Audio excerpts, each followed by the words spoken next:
the Center for Tax and Budget Accountability. It is an excellent primer on understanding the City of Chicago budget. And everybody can read it and have a much better understanding, so you can ask informed questions of your aldermen. And finally, I'd like to introduce Ann Loeb, who is the president of the Chicago League of Women Voters.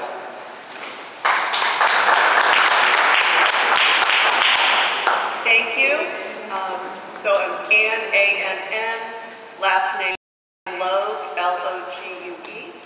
The League of Women Voters of Chicago has been in existence for 96 years. That's actually the League of Women Voters nationally was founded here in Chicago.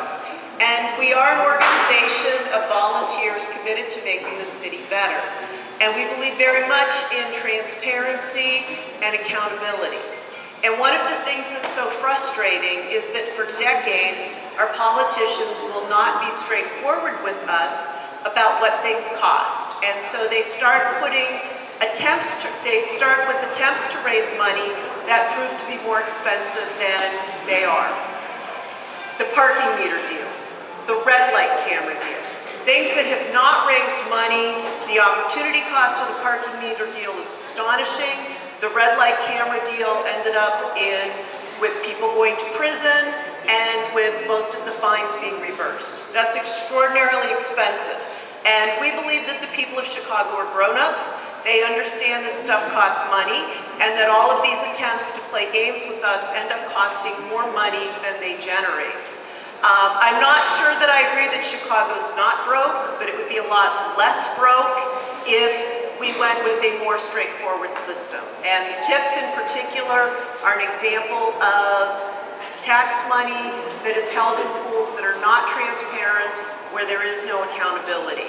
And we're asking all of our elected officials to please consider treating us more like adults. And we're also asking the people of Chicago and the state of Illinois to understand that if we do things efficiently, we can end up saving us far more money in the long run than by trying to play games with things like the red light cameras. That's probably the biggest, we talk a lot about the parking meters, but that's probably been the biggest disaster in an attempt to raise revenue. And so I want to thank all of the people who worked on Chicago's Not Broke, who have really done a lot to inspire new ideas for new conversation. And let's get the people of the city talking about these ideas and talking about ways that we can make this city better. Thank you so much. Thanks very much. For members of the press, I don't know if we've got a couple minutes here for questions. If anybody would like to ask a question of any of our authors. Thus far, have any aldermen reached out to you guys about the book? Have you heard from any of them yet? Some have received the book. Some aldermen have received advanced copies of the book. Most of them have not. So we are going to be delivering them today. And over the next couple weeks, we have some that may not be available to deliver to you today. And then we hope to hear from them soon to host forums. So we ask individuals who live in these wards, contact your alderman and ask them to hold a forum about the budget and about the ideas in this book, Chicago is Not Broke. It's at wearenotbroke.org. You can purchase the book and you can look at the chapters and get a better understanding. It's very reasonably priced. Anybody can afford this book. So hopefully the citizens will also ask the aldermen to take up these discussions in their wards. Yes?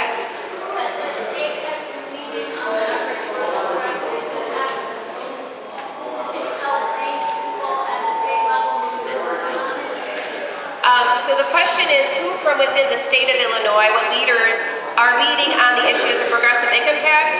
Well, we thank Lou Lang, who actually introduced the rate structure bill that came with the, and all the sponsors, of course. There are many sponsors. Don Herman has been a long time proponent of the progressive income tax. There have been a number of legislators throughout the state that have supported the progressive income tax. It's just, it takes a lot of legislators, including Republicans, to cross over to get it on the ballot.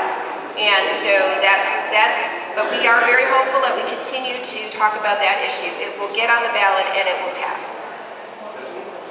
You guys talked about being alternate. Have you guys had a chance to meet with the mayor or some of the type of have, the question was about meeting with the mayor. We hope to meet with the mayor soon. We have not had an opportunity to speak with him about the book. We will be delivering it to him today, and we will ask for that opportunity.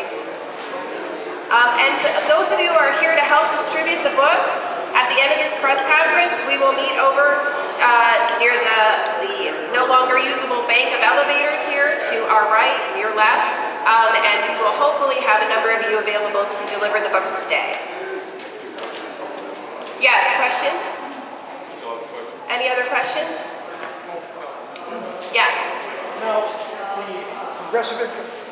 the progressive income tax, is that still based, it's not based on the 5%, have they reworked it? And I've not read we currently have a flat tax. The question is about the rates, and the current rates are below 5%. The 5% individual income tax sunsetted and it has reduced, and the same with the corporate tax. So we are still at, I think it's like 3.75 is the current individual flat income tax rate, yes. Right. In Chicago, enact an income tax without state approval. So can the city of Chicago? No, the city of Chicago cannot pass an income tax. We do not have that statutory ability in Illinois for individual municipalities or counties to have their own income tax. Indiana has that ability, Illinois does not. Can the city of Chicago enact a transaction? Right now it's prohibited by legislation. We used to have the ability to enact a transaction tax. We used to have the ability to enact a transaction tax on the dealings on the exchanges here in Chicago. That's been taken away from us by federal legislation and state. We could get it back, but it's a long process, but it is a hugely profitable area. We could solve the entire budget problem if we had the transaction tax, as usually called. There's one more question over here. One more question, yes? Can you make a connection to what you guys are writing in the book to the water tax that discussed today? Well, the water tax is just one and probably one of the more recent in a long line of new taxes that are being implemented or being proposed by the city of Chicago, again, to address the revenue issues with the city. Primarily the issue of the pension obligation that the city has to adhere to, as well as, quite frankly, mismanagement that has occurred for many, many years in the city of Chicago. So the water tax, you can go back to 2015 when there was the proposed garbage fee, which is a $10 a month tax. A lot of these taxes that disproportionately affect, particularly those who can least afford to pay, are seniors, those who are on a fixed income. So again, what we're talking about in this book is a suite of revenue proposals, not just ideas, but we're talking about fundamentally transforming the economy in the city of Chicago and in the state of Illinois.